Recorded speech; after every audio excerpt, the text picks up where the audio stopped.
Ladies and gentlemen, good morning and welcome. I promised myself that I wouldn't say this, but I'm saying it now, and I can see my lovely daughter who is presenting today. It is my great pleasure and a great honor. Ladies and gentlemen, good morning and welcome to our Obefit and welcome to our Obefit program. Yoga is more than 5,000 years old. Today, it's the gym or aerobics, which seem to be more fashionable. And therefore, it is refreshing and fascinating to see a modern young lady dedicate her life to the practice of yoga. Ladies and gentlemen, it is my unique privilege as the host of today and as a father to present Yogacharya Zarina Kennedy. Now, Zarina has been practicing yoga since the age of 8 and has participated in competitive yoga till the age of 14. She gained her Yogacharya certification from Dr. Kapadia in Hyderabad, India in the year 2002. But Zarina is much more than yoga. She decided that she wanted to correlate this ancient science with modern medicine and with modern disciplines. And she went on to study in the prestigious Apollo Hospitals Education Research Foundation. And in 2004, she completed her postgraduate diploma in preventive and promotive healthcare. And during that period, she still retained her fascination for traditional therapies, including Reiki, naturopathy, color therapy, all of which I might tell you are now becoming part of modern medicine.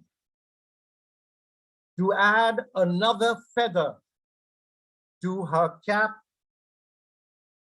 Zarina completed her master's in business. She did her business studies and is also a certified CBT coach, which is, I've written it down, cognitive behavior therapy.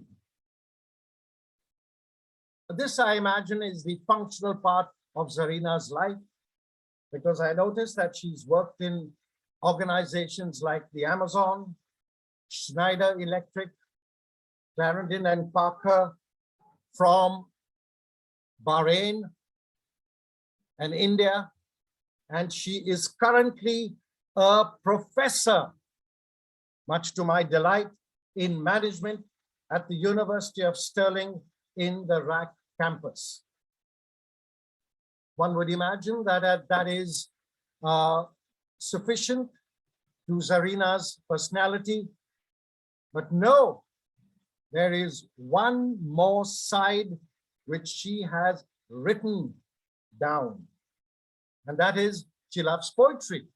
And I know that she loves cooking, and I certainly know that, and is the doting mother of two beautiful little girls who are my grandchildren. Ladies and gentlemen, you will forgive me bringing in the personal touch, but it is my great pleasure to introduce and hand over to Yogacharya Zarina Kennedy. Thank you ever so much for that introduction. I'm going to start with sharing my screen, if that's all right. Just a moment.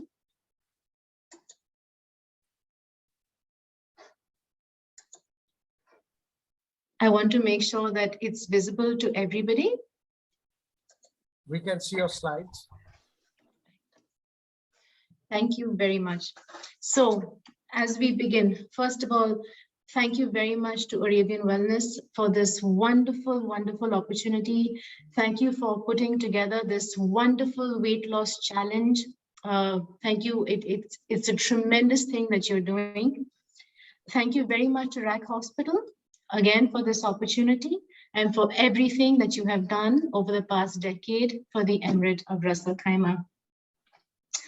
Last but not the least, thank you very much to Professor Kennedy for that wonderful introduction. I'm humbled and I'm honored at the same time. Thank you so very much. And Zarina, Zarina, please, can you make it slideshow? It is slideshow. It is not on slideshow. It's on the overview. Put it on slideshow. Just 1 second. I'll make sure I'm doing this right. You can see my screen, right? Yeah, we can see, but it is on the overview. 1 second. Just 1 second. Okay, 1 second. Now can you see? Is it a slideshow mode now? No, it's still the same.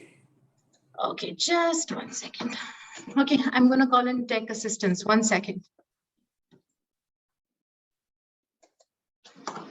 Just 1 second. I'll be right back.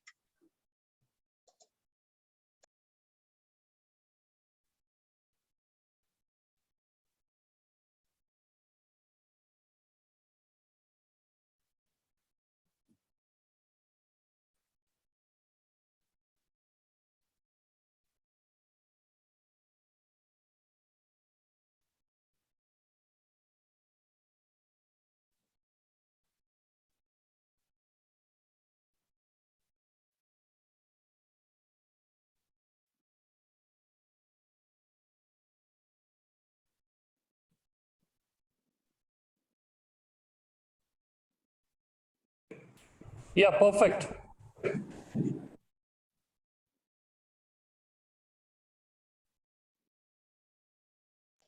Okay, Doc. I'm so sorry about that. I'm so sorry about that.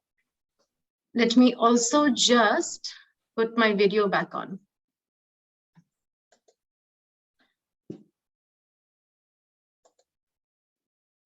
Okay. Are we good to go now? Are we good to go now? No worries, you can start.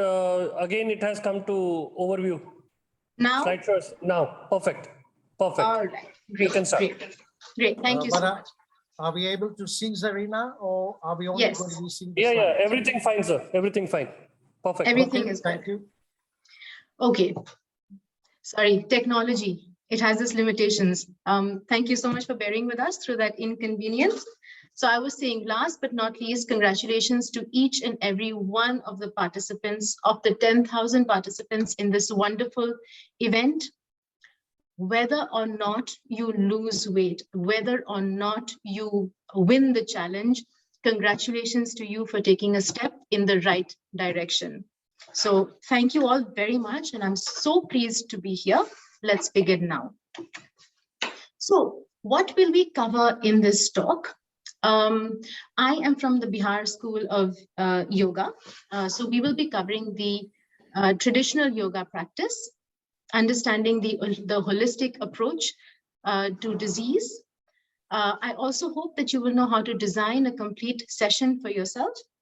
And we will talk lastly about yoga for weight loss. Now, I've been doing yoga for the better part of 30 years. And I can tell you that a lot of people have a lot of hesitation when it comes to yoga.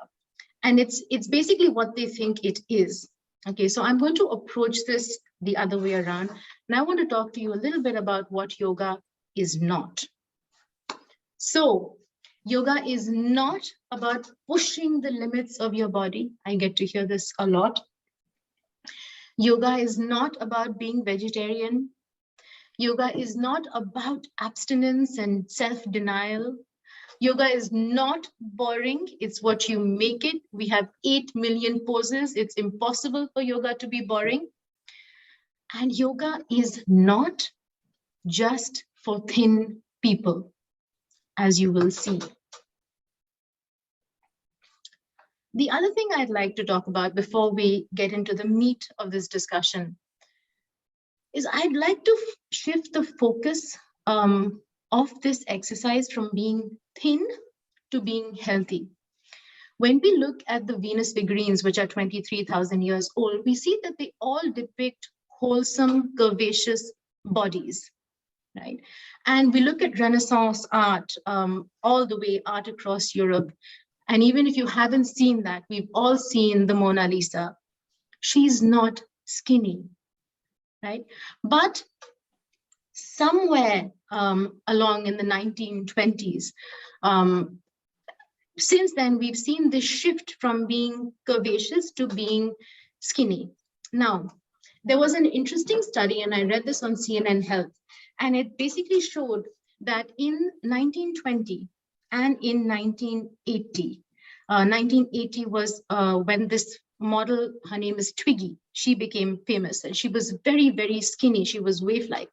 So in 1920 and 1980, when the ideal woman was at her thinnest, there was a corresponding increase in eating disorders amongst young people.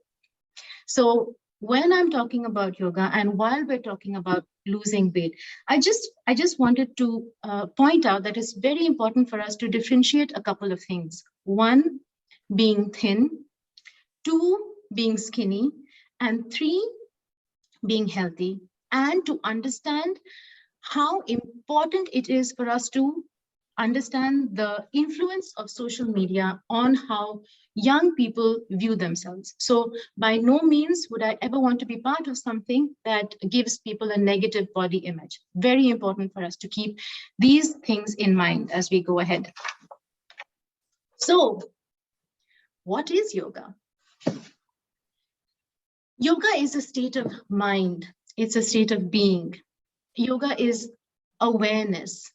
Yoga is stillness, being in this moment, dealing with only the problems that this moment or the joys that this moment gives you, without being concerned of the problems of the next moment, learning to find joy in the exact moment now. Through centering activities, through focused meditation, just learning to be more present and more positive in the moment that you are in. Yoga, the word itself, is union, to join, to become one with nature, to become one with the divine. Also, yoga is about asanas. Asana simply means position. So of course, there is the physical aspect of yoga, which is extremely important and which is what most of us focus on when we start to practice yoga, and certainly for events like this. And lastly, I'd like to say that yoga is a holistic approach to exercise, to life, to weight management, to stress management, to life management. So when I say holistic yoga, what do I mean? I mean, yoga focuses not only on external, but starting from the outside in. This is what I mean by a holistic approach to yoga. So we start with the external, which is your muscles. And when we talk about yoga and the muscles, we talk about building flexibility, obviously through stretching, and building strength through resistance, holding positions. So that's how we build strength in our muscles. One step in from your muscles, we'll talk about your bones, right? Maintaining joint flexibility, making your bones strong. Further in, we'll talk about our organs. I'm sure everyone has heard this. Yoga is the internal massage of the organs. And this is where we start to really see the uniqueness of a yogic approach rather than just a Western form of exercise. Go one step in and we see the focus of yoga on the endocrine system. So the glands and the organs that have your hormones and help you to maintain homeostasis. And we have the chakras, which of course is very unique to the practice of yoga and extremely imperative and important to understand. Chakras are your focus, are your energy centers in your body, and we have 8 of them. And I will be covering that in the next slide. So this is what I mean when I say holistic approach. We shift the focus from just your body and your muscles to all the way in to your energy centers. So this is what I mean by a holistic approach. Now, as I told you, I am a classical yoga instructor. There are so many forms of yoga. You hear them all the time. So we have hot yoga, we have cold yoga, we have dance yoga, we have art yoga. All of these forms of yoga are extremely important and they each have something to offer. I have studied Ashtanga yoga and I'll just take a moment to describe that to you. So Ashtang means the 8 limbs. Asht means 8, Thang means limbs. So the 8 limbs of your classical yoga are, starting with your very first step, which is yama. Yama means restraint, and I don't mean abstinence, I mean restraint. Restraint in the moment. In the moment, learning to pull yourself back and see, okay, whether you take this to mean stop yourself from binge eating, stop yourself from stress eating, or whether it's stopping yourself from your triggers, your stress triggers, having the ability to step back and restrain in that moment. So it starts with just that one thought of restraint. The second, of course, is the physical observations of yoga, cleanliness, exercise, keeping things in order, being organized. The third, of course, and a very important aspect is your posture, your asana. And what I'd like to say about this when we're considering a holistic approach to yoga is, remember, an asana is not those complicated things you see on TV, right? It's not chakrasan, dhanurasan. Asan is this position, just sitting. That position is also yoga, just standing. So learning to incorporate the philosophy and the ethos of yoga into every single thing that you do. Everything you do, whether you're sitting or standing, is an asana. Fourth point is, of course, and extremely important again, and here we're getting to the meat of yoga, is pranayama, your breath. I remember when I was being taught by Dr. Praveen Kapadia, he said to me, he said, we're born with a given number of breaths. And the idea of pranayama is to learn how to make the most of the breaths you are given. When you imbibe this philosophy, you understand the absolute importance of something as simple as breathing. Make the most of the breaths you are given.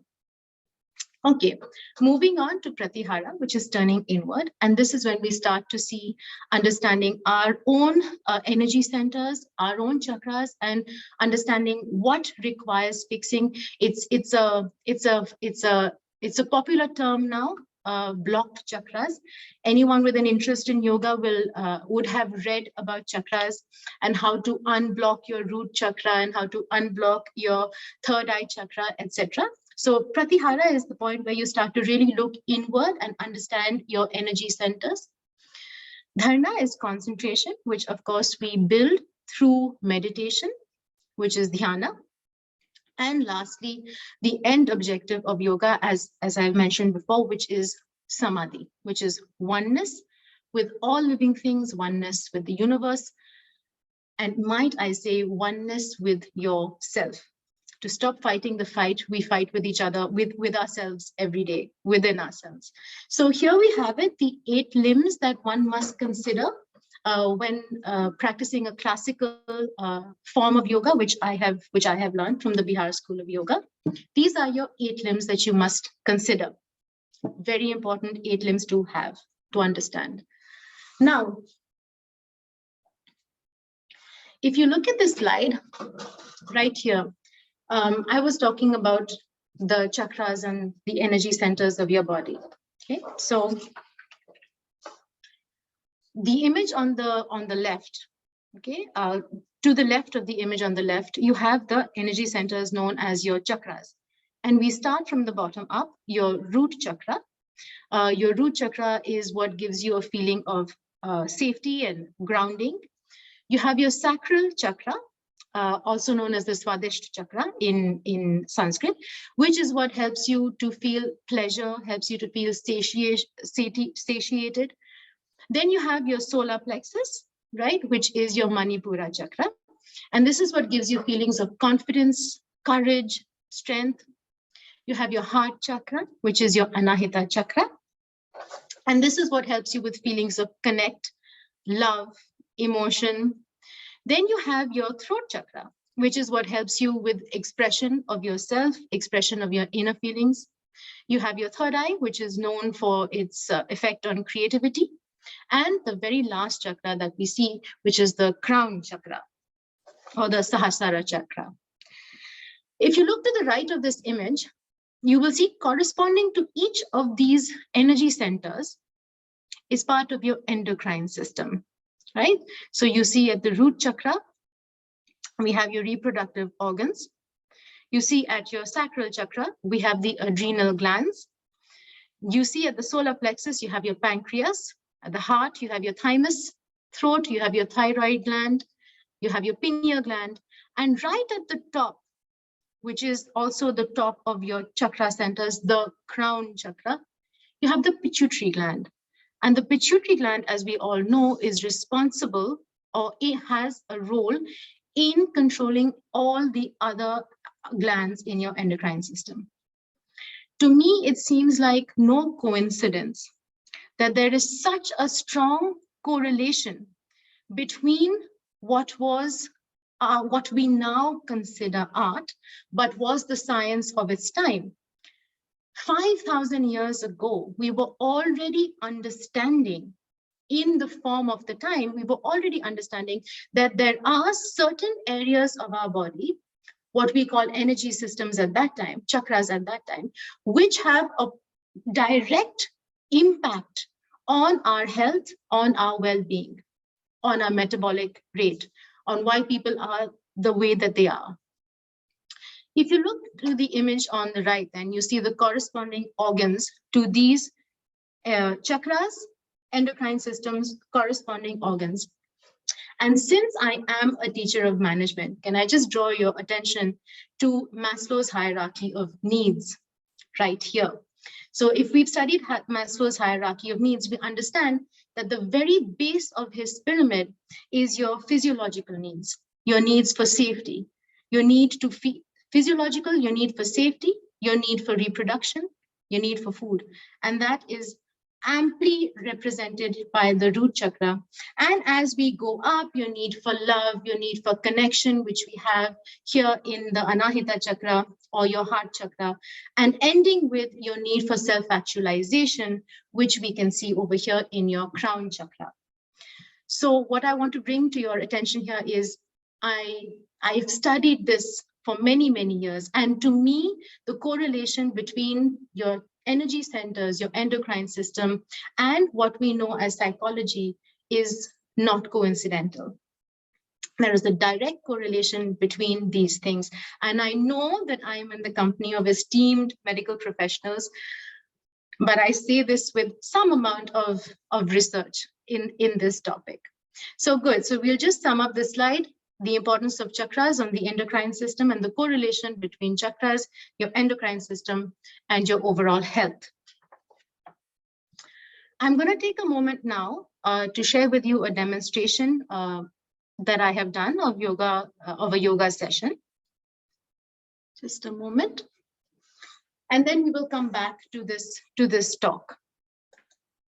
Yoga is an excellent form of exercise. It not only benefits the external body, but also benefits the internal body. However, yoga will need to be learned through a guru or through a teacher. It takes time to learn this. All Western methods of exercise, especially mobility and freehand exercises, can be done within minutes. A yoga session would start with the Surya Namaskara or the pranayama. And then you would do the Ardha Halasana. The Ardha Halasana or leg lift, half leg lift, will benefit not only the muscles of the leg, the muscles of the abdomen, but all the abdominal region, including the sexual organs and the digestive tract. You could then move to the Sarbangasana. The Sarbangasana is also known as the shoulder stand. This is an inverted posture.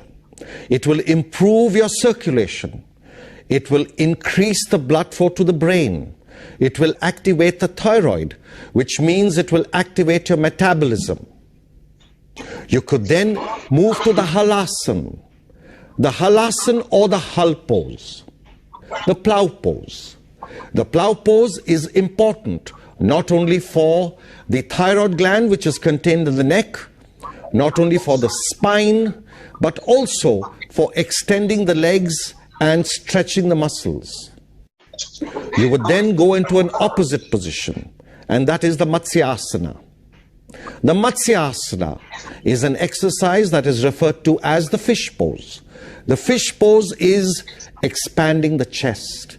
It will improve respiration. It will improve the intercostal muscles of the lungs. It will improve your entire breathing. We then have the Bhujangasana. The Bhujangasana is known as the cobra pose. This is extremely good for the lower back. It stretches the entire abdomen. It benefits the kidneys. It benefits the thyroid. The Salabhasana is the locust pose. You lie on your stomach and you raise your leg. Now this strengthens the lower back. It strengthens the entire muscles of the abdomen and back region. You then move on to the Dhanurasana. The Dhanurasana is the bow pose. It is stretching the entire back from the opposite side.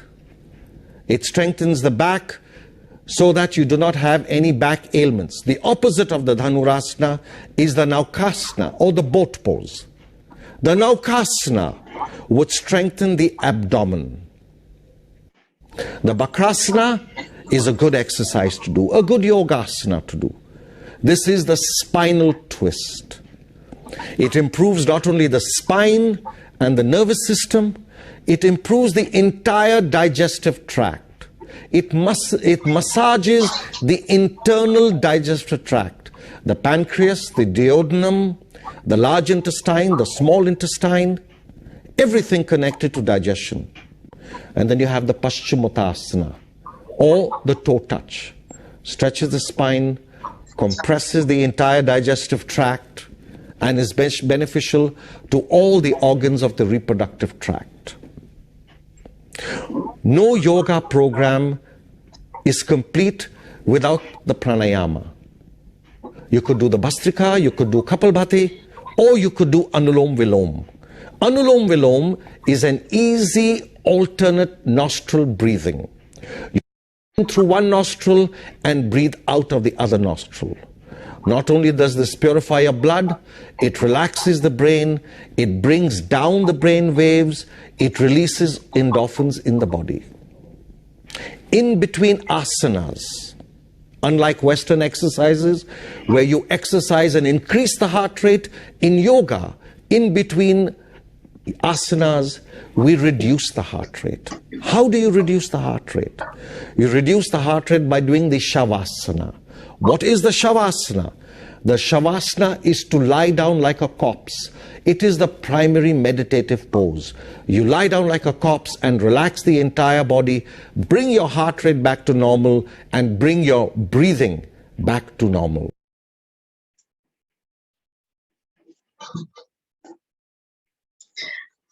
Wonderful to see that every time. So that, am I audible? Am I visible? Is my screen visible? Yes, go ahead, Got it. please. Thank you so much. Thank you so much, Dr. Wilson. Thank you. All right. So as we see from that yoga demonstration, a couple of things I'd like to draw to your attention. First of all, it focuses not only on the position that you're in, but also on your breathing, very important, and on meditating and stopping and taking time to relax and meditate and focus. One thing I'd like to add, because we learn incrementally, so one thing I'd like to add to that demonstration is before you start a yoga session, it's important for you to understand within yourself what it is you want that yoga session to give you. So important to go back to the fifth step, which is pratihara. Important to look in and say, okay, so I would like to achieve weight loss, for example. If that is the case, to understand, are you overeating? Are you not finding the energy to exercise? And then find your corresponding chakra that you would like to focus on and visualize when you are practicing your yoga asanas. I'll just give you the demonstration we've seen. I'll just give you specifics of those asanas that we saw. You have the halasana, which is very good for your spine, your nervous system, your lungs, for your thyroid gland to help you to reach ideal metabolism. It's very good for your pituitary gland. It's very good for if you have problems with communicating yourself clearly. It's very good for your throat chakra. It's very good for your throat and your chest region in general. Very good for your Manipura chakra or your solar plexus. And of course, very good for stretching out your back, stretching out your legs, stretching out your arms, which as you see are there, strengthening your shoulders. Bhujangasana or the cobra pose, again, starting from the outside in, very good for the muscles in your back, very good for your shoulder joints, very good for your spine, your bones, very good for the reproductive organs. It puts pressure on all of your reproductive organs, which is the internal massage aspect of yoga. Opens up your chest area, so opens up the area of your heart, your lungs, good for your lung capacity. Also, again, opening up your Manipura chakra, so the chest area, opening that up so that you can feel strength, you can feel confident. Very good for almost all of your reproductive organs. The third position there is your Dhanurasana, slightly difficult to do, but remember, it's all incremental. Very good for your spine, very good for your abdomen, for your chest, and again, opening up the solar plexus, your chakras. You will see the next asana is to contract the muscles in your abdomen, which is Naukasana. Very good for strengthening your abs. If you're looking for the six-pack, very good asana to do. Very good for your thighs, because holding, again, resistance training. So holding your legs in that position strengthens your thighs. Very good for your reproductive organs, because you can see that you're compressing the entire abdomen area. And very good, again, for the Manipura, your strength, your feeling of strength and self-confidence.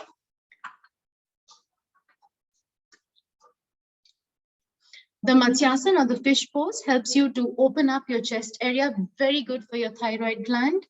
If you have an enlarged thyroid, then this would be contraindicatory, which means you must not do this. But if you're just trying to keep it healthy, keep it neutral, keep it functioning, keep it well, this is a great position to do.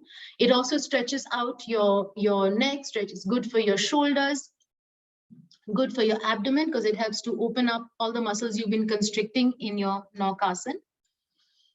Then we have Chakrasana, which would be moderately difficult if you are a beginner, but very good asana because it reverses the curve, helps you to open up all of the the front muscles of your body. So your chest, your arms, your thighs, the front of your thighs, your buttocks, strengthens your buttocks, and of course opens up all of your chakras for the universe and positivity to come in. When we're talking about yoga for weight loss, the two pranayam, and you know that breathing is very important when it comes to yoga. The two pranayam that I would strongly recommend is Bhastrika and Kapalbhati. Now, Bhastrika, as we know, so breathing helps you to get the most out of a yoga session. Very important to focus on your breath. Now, Bhastrika is done something like this. And the idea of doing this is to start to really feel a fire within your chest, within the center of your body. So Bhastrika is something like this.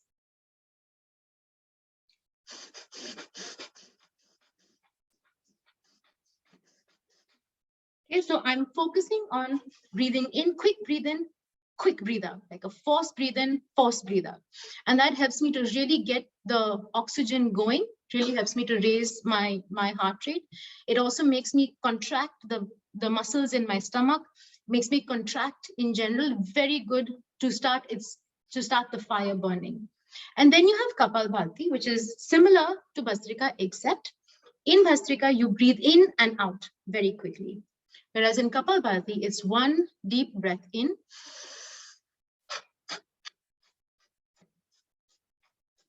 And you keep forcing yourself to breathe out. And when you do this, you will see how much pressure this puts on your abdomen. Very, very good for your Swadhisthha chakra, which is your second chakra, which is what helps you to feel, of course, pleasure, but also helps you with your digestion, is responsible for your digestion. So to digest your food really well, don't do this soon after a meal, but it's a good practice to do to help you with your Swadhisthha chakra and, of course, the muscles in your abdomen. No yoga session is complete without you coming back to a restive, calm state. So if you walk away from a yoga session breathless and tired, you've walked away too soon. It's very important for you to focus a little time on Anulom Vilom, which is your simple breathe in and breathe out. We start with our right nostril. Cover, breathe out. Breathe in, breathe out. This helps you to focus everything you've done during your yoga session, calm it down, and go on with life. Lastly, of course, there's meditation. Very important for you to look inward, understand yourself. Focus meditation. It helps you to concentrate. It helps you to be better at anything that you decide to do, whether it's losing weight or whether it's just doing better at work, whether it's doing better in your studies. Meditation, as we know, reduces stress, which reduces cardiac problems, which reduces the chances of cancer, hypertension, diabetes, etc. We've understood the correlation between stress and all of these things. So very important to relax, Anulom Vilom, and meditation at the end of any yoga session. Now, since we are talking about yoga and we are talking about weight loss, I hope in the previous slides I've been able to instill in you that yoga is a holistic practice.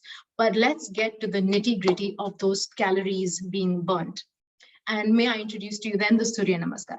The Surya Namaskar is a dynamic, it is considered the master of all asanas. Although you see it is actually a lot of asanas that come together. We treat it as the one whole, which are 12 postures, 7 going in and then coming out in a cyclical form. It's called Surya Namaskar because it is the sun salutation. So it's meant to be a salutation to your sun. It burns 14 calories and takes less than a minute to do. So that's a good reason to do it. Surya Namaskar employs all of the major joints in your body. It gives you good strength through using all of your muscles. You see most other exercises other than swimming, with the exception of swimming, most other exercises will focus on the lower extremities of your body, right? Whether it's walking or jogging.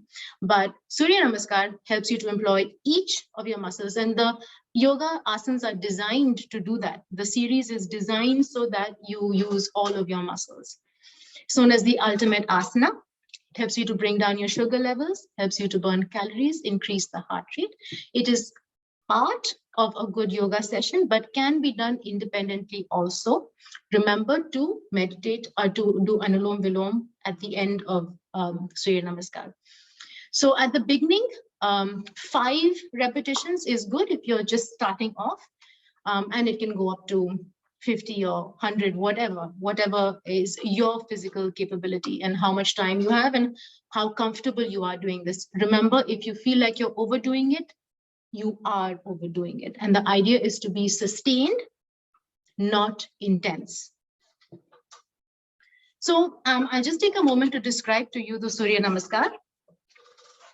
So the Surya Namaskar is 12 positions, but not really, because as we'll see, it's only till here, and then we are up to your 6th position.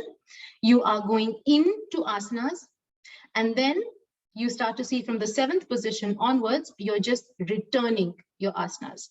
Okay, so we'll start. Position number 1 is called many things, but here it is the pranam asana, the very first asana that you start with. Then, sorry, the mountain pose, and then you have your pranam asana. And then you have your hasta uttanasana, your hands raised and leaning back position. Then you see here you've opened up your solar plexus and all of your muscles in the front of your body. So in the next position, which is forward bending, you constrict them. And this is a practice we see across any yoga session. It's always a question of constricting and then stretching out of the same muscle group. Your 4th position is your Ashva Shanchala. Okay, then we go from here, we go into your what we call the bridge position, which is also called the Chaturanga Dandasana. Then we go into your Ashtang Pranam. Then we go into your Cobra pose. And again, you see over here, you're constricting these muscles, you're pressing them, you're compressing them together. So in your very next position, your downward dog, you are also known as the Adho Mukha Savan Asana. It's slightly difficult to pronounce. So you see that you are stretching these, also known as the downward dog. You're stretching the muscles that you had constricted in the previous asana. And then we see them all going back into your first position. Now, a few pointers when you're doing this. It's great to have speed. Great to have speed. It really brings your heart rate up, but much more important to have accuracy. So very important for you to make sure you are doing these asanas right. A, so you don't hurt yourself when you're doing them. And B, because that's the idea. So do it slowly till you get it right. First, focus on getting the asanas right. Then start to build an increase on your speed. Okay. Since we're talking about asanas for weight loss, I want to give a few more pointers. I hope I haven't taken too much of your time. Just a few things I'd like to talk about. Asanas for weight loss look different for different people. And that is because it depends on your level of flexibility, your level of strength. Are you beginning or have you done this for many, many years? Now, what it looks like for me might be very different from what it looks like to you. First, because of my ability as opposed to your ability. Second, maybe what I need to get out of a yoga asana, of a yoga session is very different from what you need to get out of a yoga asana. And so I would request each of you before we start or before you start on any yoga lessons, and I strongly suggest that you go to a certified yoga teacher if you're planning to use yoga for weight loss. Very important that you look in and understand what is it, where, if you look at, and I know that you've done a session on psychology of weight loss, and we all, most of us who are trying to lose weight, I include myself there, would have heard of the Noom app, which is the psychology of eating. right? So, and we know that when people are stressed, they either stop eating or they tend to binge eat. So if there is such a correlation between your mental state, what I might call as a yogi, what I might call as your chakras, if there is such a correlation between your mental state and your habits, whether it is eating or whether it is not exercising, let's understand what it is in you that needs to be fixed. And let's dedicate our yoga session to the attainment of the unblocking of that chakra, in addition to all of the other benefits that yoga asanas will give you. Second thing I'd like to say is yoga is best done 2 hours after a light meal. It's very important to have a balanced diet. And I won't, of course, go into the details of nutrition. I'm sure we will be doing that or have already covered that before. Very important from a yoga perspective to hydrate and have a good balance of protein, carb, fiber, and fat. So minimize the fat and keep a good balance of carbohydrates along with protein, along with fiber. Now, I know that the no carb diet is in vogue at the moment. The trouble with most no carb diets is that they leave you craving. So very important to understand a balanced diet. And please remember, even while you're practicing yoga, yoga is not and does not need to be exclusive. You can do yoga and aerobics. You can do yoga and running. You can do yoga and swimming. We're not exclusive. We're inclusive. We are yogis. We join things together. Few fun facts, and I'm coming now to the end of my session. Few fun facts. There are 8.4 million asanas or positions that every human being goes through in the cycle from birth to death. And I know this because I've had 2 babies. The things that they can do with their toes and the places that they can put them behind their head, under themselves. So the average human being goes through all of these positions in their lifetime. And I say average because, of course, due respect to people that are born with special needs, but the average human being goes through 8.4 million positions. Of these 8.4 million, there are 84 yoga asanas that are in regular use. A typical yoga session focuses on 8 asanas. Usually it is constricting and then stretching out the same muscle group. Most asanas are named after animals and birds because, as we know, they live in harmony with nature. Okay, ladies and gentlemen, thank you very, very much for your time. I hope I have managed to do justice in the time that was given to me. And if there are any questions, I am happy to try my best to answer them.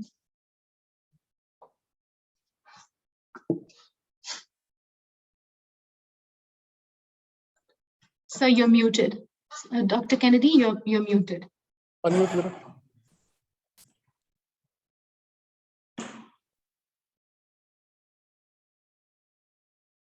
Ask to unmute. Am I audible now? Yes, sir. Most often my office mutes me automatically. So I'm not surprised at all that I was muted in this instance also. That was said with love and affection. Ms. Zarina, I have to thank you for today's talk. I am a veteran, in a manner of speaking, in the field of exercise, and it is amazing that the master can learn from the student. It is amazing.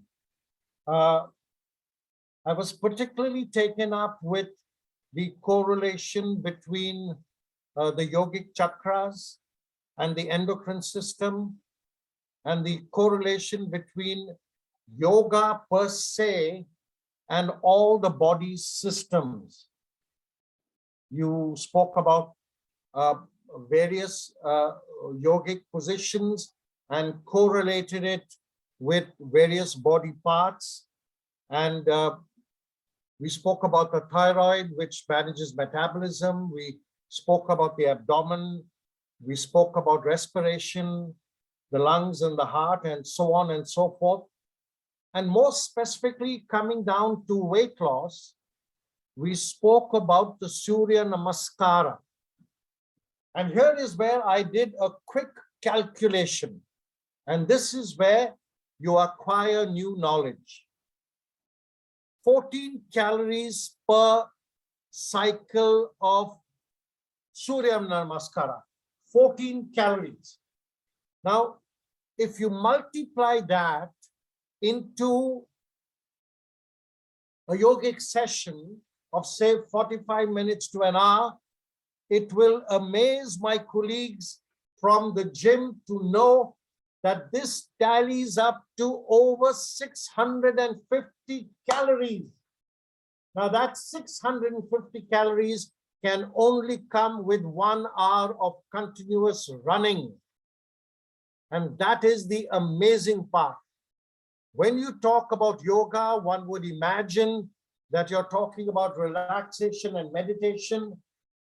But here we have a situation where we are actually talking about yoga as a means of burning calories in order to lose weight, in addition to the multifold internal benefit to every body organ. I am deeply grateful for that information. And I must tell you that your yoga video took my breath away, in the sense that those movements were so perfect. They were so perfect. If we can find a way to remove that little bit of that old gentleman who was speaking in the beginning, your video would be very much better. But thank you nevertheless. Thank you very much. Thank you very much, Zarina. Thank you so much for that.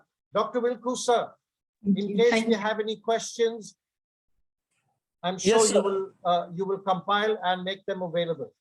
Yes, sir. First of all, thank you very much for Zarina for a wonderful session. It was very nice, really.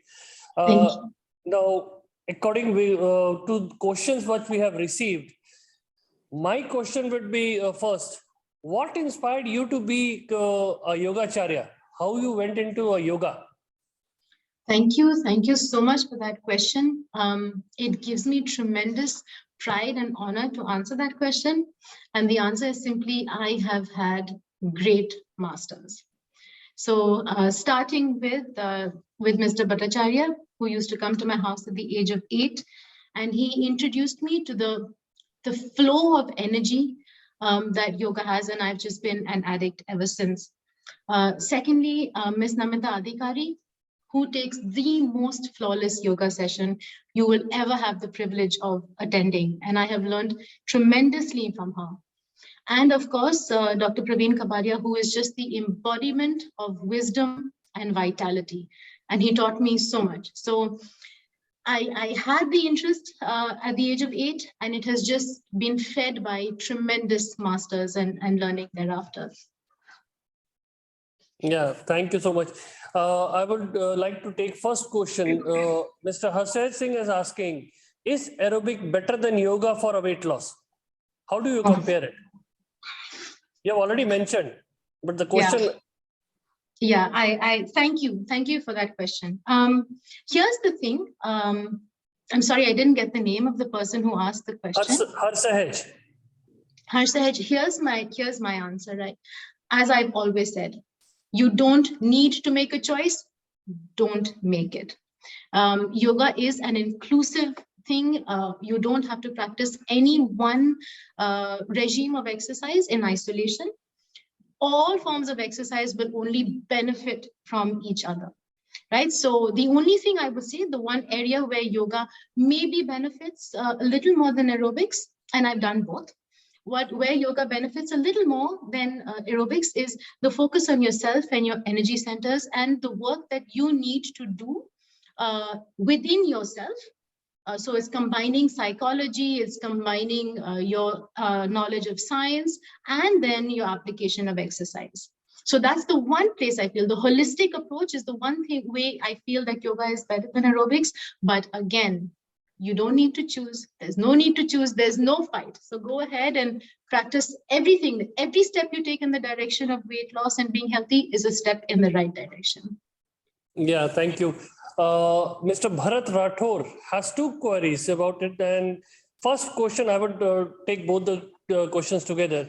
He's asking, can you lose weight and cure, or you can say manage a disease with yoga? And second part of the question is, what is the difference between regular exercise and yoga? Okay. So I'll start with the first. Can you cure disease with yoga? Okay, and I'm married to an allopathic doctor, so you should know this. The answer to that would be, again, there is no need to choose. Allopathy gives us the medication and the science that we need. It is measured, it is researched, it has proven results. That said, there is nothing to take away from allopathy if you also apply the science of the past, the wisdom of the past in the form of yoga. So the two work beautifully together.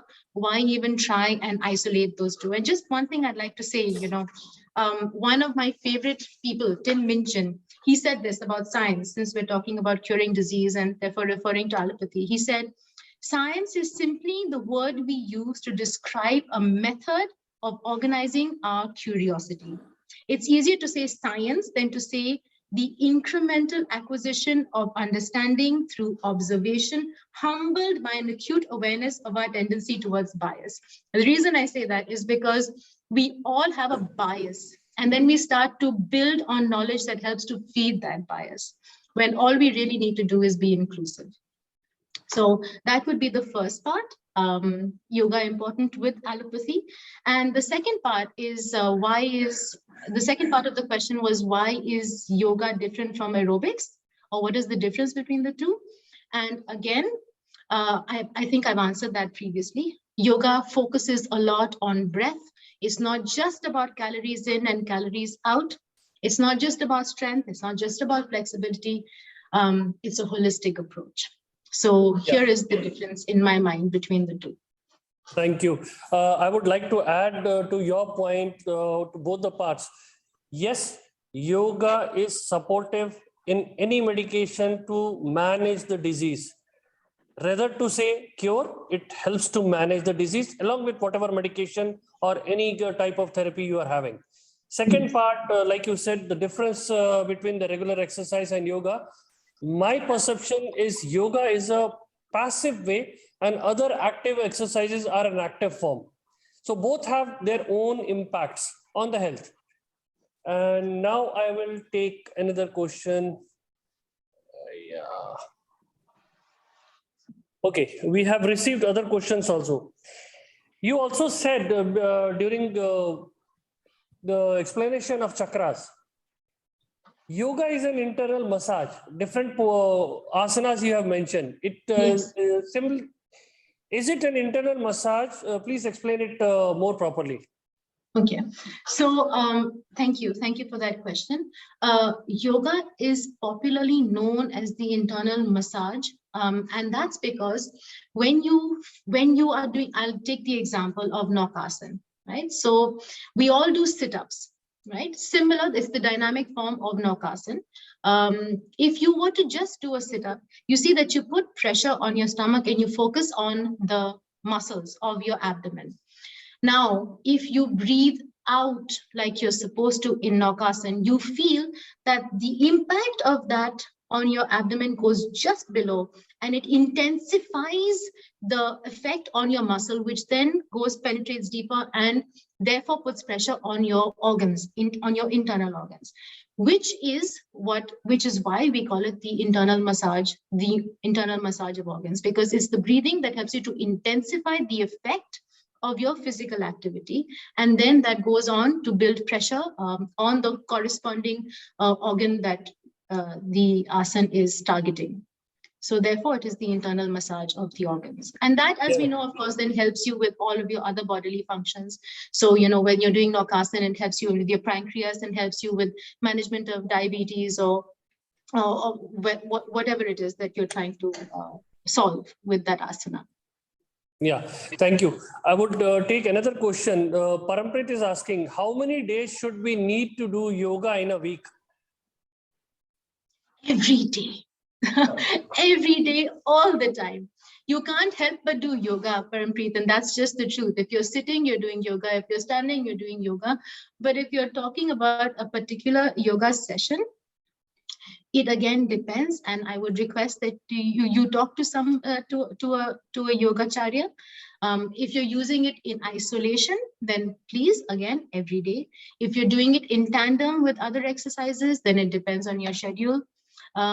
Yoga is supposed to be practiced every day, preferably in the morning, preferably on an empty stomach, preferably after you have voided your bowels, after you've been to the toilet, washed your face and woken up. Every day is great, but it depends on your schedule. Yeah, so I will take another question connected to it. That's why I took the last question first. Majida is asking, it's a similar question, but in a different pattern. Please elaborate about the timing of each asanas and best time to do the yoga. Okay, thank you very much, Majida, for that question. The best time to do yoga is whenever you find the time. That's the best time. Don't let, oh, this is not the right time to do yoga, be a reason to not do yoga. First of all. Secondly, if you talk about ideal time, it would be in the morning or whenever it is that you are lightest, you haven't had a heavy meal.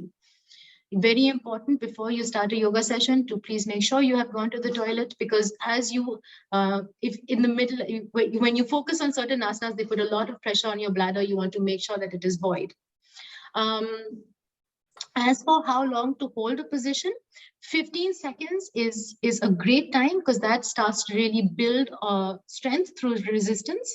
So holding for 15 seconds is good, but that's an end, as you proceed in your training. At the beginning, hold it for as long as you are comfortable. And always remember, the idea is not to hurt yourself when you're doing it. The idea is sustainability, not intensity. So 15 seconds is good. Going in, if you're in a dynamic position, then in the last state of your position, 15 seconds, holding for 15 seconds is great. Yeah, thank you. Just you mentioned about dynamic. So one WhatsApp message popped up in my mobile. What is dynamic yoga? Great question. So what we usually see is the end stage of a position. So for example, I'll give you it's called a series of asanas. So your end position might be halasana, right? Your end position is halasana, where your feet are up and behind your head. Your toes are touching the ground behind your head. But this is the end position. There is a series to halasana. It starts with lying flat and raising your feet together and straight, just 45 degrees above the ground, and then holding that position. This is the first part of halasana. Then you have the ardha halasana, which brings your legs up to a 90-degree position, to your perpendicular to your body, to the ground. Then you have the sarvangasana, which is when you lift your hips up and your toes are pointing skyward. So this is your third stage of halasana. And of course, the very last asana is when you exhale and you put your feet behind your head. Now, if you look at this series, then you understand dynamic yoga. So if you do this in repetition, that is your dynamic yoga. Surya Namaskar is another great example of dynamic yoga. So yoga is a mix of your end position and the various positions that go into making your end position. And the series is the dynamic aspect of yoga. Thank you. Wonderful explanation. Even I was wondering what is dynamic yoga. I thought some actively doing some yoga postures and asanas would be dynamic. Wonderful explanation. Thank you so much. There is one question from Angelica. It's a suggestion. She's asking what yoga, is there any YouTube link for a yoga you want to suggest everyone? Good one, because you already in the starting you mentioned there are a lot of videos and everything in YouTube and internet. So what do you suggest the best one? Angelique, there are many apps for yoga, and again, any step you take in the direction of weight loss and the direction of health is a good step to take. So I'm not belittling any app. I'm not suggesting any app either. However, it would be my humble request, if you are starting off with yoga, let's start off on the best foot.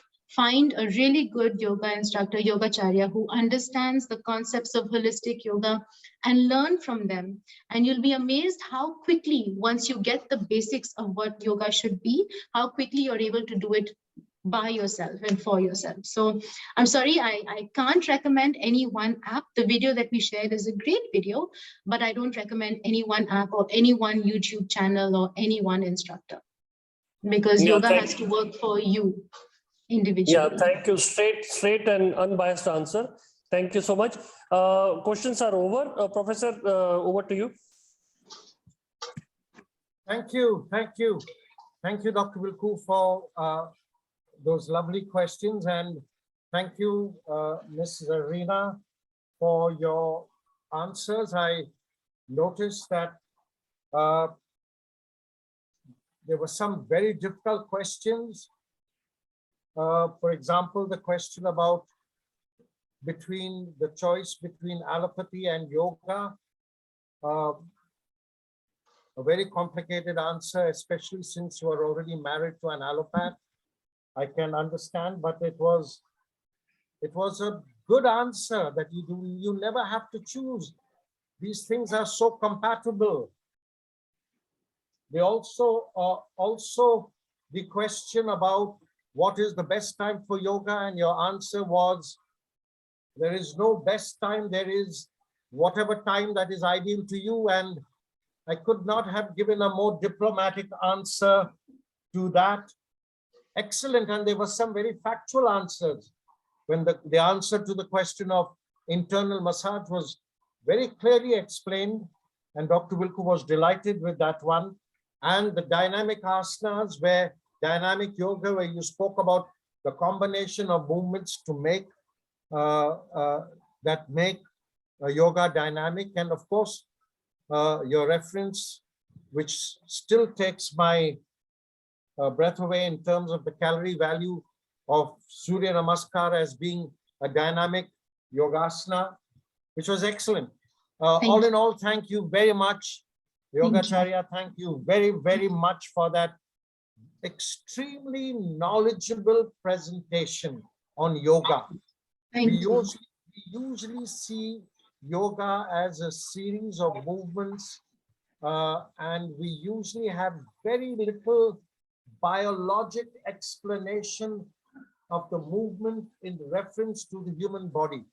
And even in Western medicine, that is not often done in a session. But your session was truly enlightening.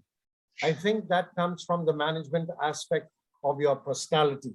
Thank you very much, Yogacharya. Thank you so much for that one. Thank you. Namaste. Thank you. Thank you. And in addition to thanking Ms. Zarina, I would like to thank the entire team, ably led by Dr. Wilku.